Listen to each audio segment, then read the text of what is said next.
Halo semua, apa kabar? Saya harap kita semua berada dalam keadaan baik-baik saja meskipun sedang menjalani aktivitas di masa pandemi ini. Bertemu lagi di channel YouTube saya, Sestri Anita Ginting. Dalam video kali ini, saya akan menceritakan tentang manajemen pajak, yaitu bab yang ke-11 tentang tax planning pengendalian atas pajak penghasilan atau PPh pasal 21. Pajak penghasilan sehubungan dengan pekerjaan jasa dan kegiatan yang dilakukan wajib pajak orang pribadi subjek pajak dalam negeri.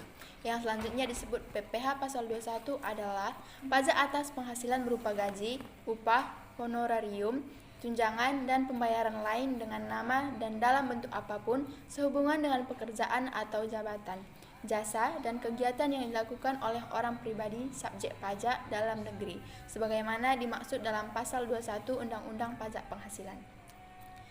Pemberi penghasilan bukan wajib pajak antara lain Badan Perwakilan Negara Asing dan organisasi internasional yang digolongkan sebagai bukan subjek pajak berdasarkan menurut Peraturan Menteri Keuangan.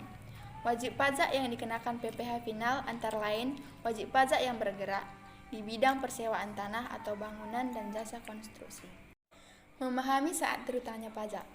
Pasal 15 ayat 1 Peraturan Pemerintah Nomor 94 Tahun 2010 menyatakan bahwa pemotongan pajak penghasilan oleh pihak sebagaimana dimaksud dalam Pasal 21 ayat 1 Undang-Undang Pajak Penghasilan dilakukan pada akhir bulan. 1. Terjadinya pembayaran, atau 2. Terutangnya penghasilan yang bersangkutan, atau 3. Tergantung peristiwa yang terjadi terlebih dahulu. Mengelola pemberian uang tip yang dicatat dalam biaya entertainment. Jika perusahaan membebankan pemberian uang tip, uang pengurusan dokumen atau izin, uang jamuan pimpinan proyek dalam biaya entertainment atau biaya lain-lain yang tidak dapat dikurangkan dari penghasilan bruto sehingga pada akhir tahun harus dikoreksi fiskal untuk menghitung PPh badan. Agar penghematan PPh dapat dilakukan, perusahaan dapat mereklasifikasi biaya tersebut dalam pemberian honor atau imbalan kepada pihak ketiga. Perlakuan atas pajaknya adalah dengan melakukan gross up sehingga penghematan pajaknya dapat optimal. Namun, jika perusahaan masih menderita merugi yang berarti PPh badannya nihil, maka pembebanan ke biaya entertainment dapat dilakukan untuk melakukan penghematan pajak. Ekualisasi biaya yang terkait dengan objek pajak penghasilan pasal 21. Prosedur yang perlu ditempuh untuk melakukan ekualisasi adalah 1. Akun-akun yang merupakan objek PPh pasal 21, khususnya yang terkait dengan pegawai tetap, dikelompokkan dalam satu akun. 2. Setiap transaksi yang masih terkait dengan objek PPh pasal 21 diberi kode khusus pada deskripsi Ekualisasi biaya yang terkait dengan objek pajak penghasilan pasal 21.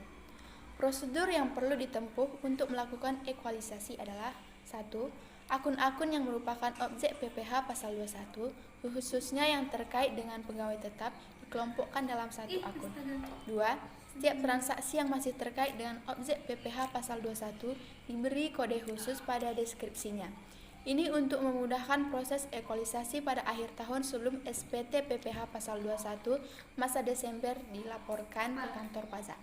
3. Pada akhir tahun, seluruh objek PPh pasal 21 yang tersebar di akun-akun biaya menurut buku besar dikumpulkan menjadi satu dan dibandingkan dengan perhitungan PPh pasal 21 masa Desember. 4. Jika masih terdapat selisih yang disebabkan oleh penghasilan pegawai tetap, maka teliti akun yang menampung iuran pemasok dan pastikan bahwa iuran jaminan hari tua tidak termasuk dalam objek PPh pasal 21.